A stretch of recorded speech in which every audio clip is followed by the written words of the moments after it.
اعوذ باللہ من الشیطان الرجیم بسم اللہ الرحمن الرحیم وَإِذْ أَخَذَ اللَّهُ مِيثَاقَ النَّبِيِّينَ لَمَا آتَيْتُكُم مِّن كِتَابٍ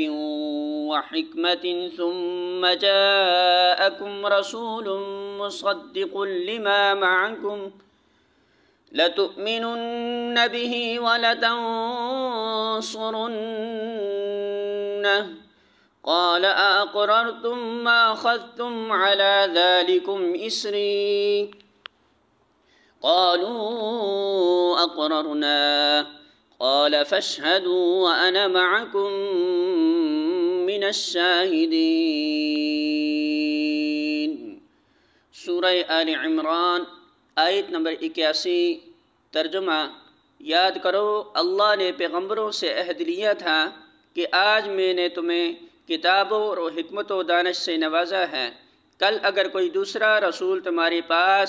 اسی تعلیم کی تصدیق کرتا ہوا آئے جو پہلے سے تمہارے پاس موجود ہے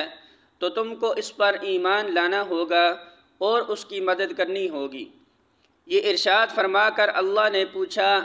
کیا تم اس کا اقرار کرتے ہو اور اس پر میری طرف سے عہد کی باری ذمہ داری اٹھاتے ہو؟ انہوں نے کہا، ہاں ہم اقرار کرتے ہیں۔ اللہ نے فرمایا، اچھا تو گواہ رہو اور میں بھی تمہارے ساتھ گواہ ہوں۔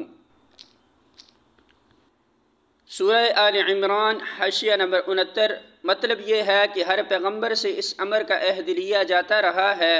اور جو عہد پیغمبر سے لیا گیا ہو وہ لامحالہ اس کی پیروں پر بھی اور آپ سے عائد ہو جاتا ہے کہ جو نبی ہماری طرف سے اس دین کی تبلیغ و اقامت کے لیے بھیجا جائے، جس کی تبلیغ و اقامت پر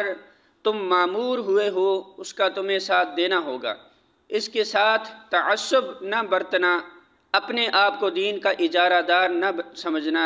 حق کی مخالفت نہ کرنا، بلکہ جہاں جو شخص بھی